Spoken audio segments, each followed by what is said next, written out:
If you are looking for a job, be careful lest you find yourself spying without even realizing it, perhaps, for China.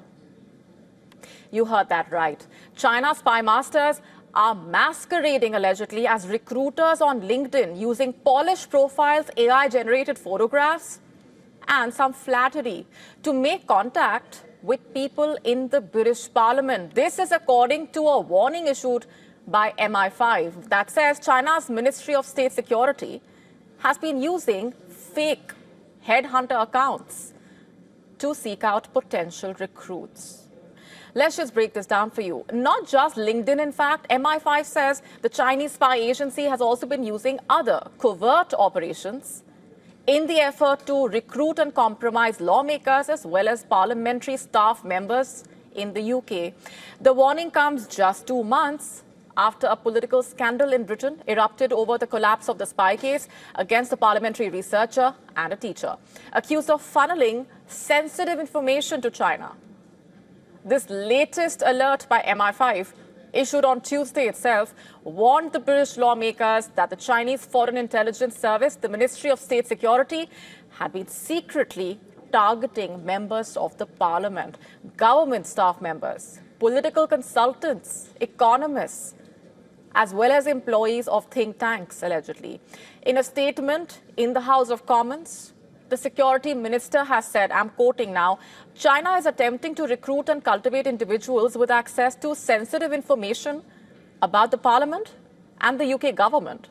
This activity involves a covert and calculated attempt by a foreign power to interfere with our sovereign affairs, quote unquote. Not just that, adding that the British government will take all necessary measures to protect the national interest, the citizens, and the democratic way of life. That's the statement. Now, the MI5 alert identified 2 headhunters. The chief executive of BPYR Executive Search, a company in Beijing, and another one of Internship Union based in Hong Kong. MI5 calls them civilian recruitment headhunters used by China's Ministry of State Security to target people in Britain, some sort of cover, which then brings us to what's playing out. This reportedly includes approaching someone to work as freelance consultants, authoring geopolitical reports. And the alert says that Chinese intelligence officers had a low threshold for what information is considered to be of value. But individual pieces of information fit into a wider collection effort. How has China responded? In a statement posted to the website of the Chinese embassy in London, Beijing said, I'm quoting, these claims by the UK side are pure fabrication and malicious slander. We strongly condemn such despicable moves of the UK side and have lodged stern representations with them.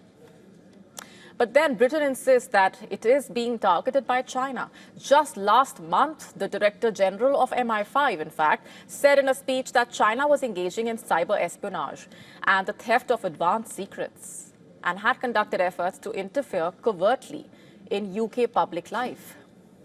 And now, the alert sent to members of the parliament on Tuesday has the potential to revive the political debate over the case that was dropped in September. Remember, we had reported how the decision not to bring the case to trial roiled politics in London for weeks. Senior members of Prime Minister Keir Starmer's government have repeatedly said that it was the decision of Stephen Parkinson, the Director of Public Prosecutions, to drop the case against a parliamentary researcher, Christopher Cash, and teacher Christopher Berry.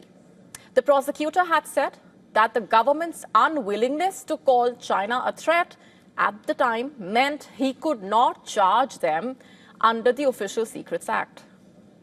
The British Prime Minister's critics had claimed that Prime Minister Starmer and his aides had not done enough to help the prosecutors make the case against the 2 accused.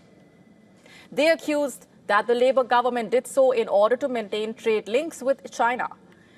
Now it's not clear how successful the Chinese spies had been in penetrating Britain's parliamentary networks. The MI5 director has also not said it in his speech, but he did declare the government's intention to try to counter China's alleged efforts to spy on government officials. What that would entail is yet to be revealed. To stay up to speed with the latest news, download the WION app and subscribe to our YouTube channel.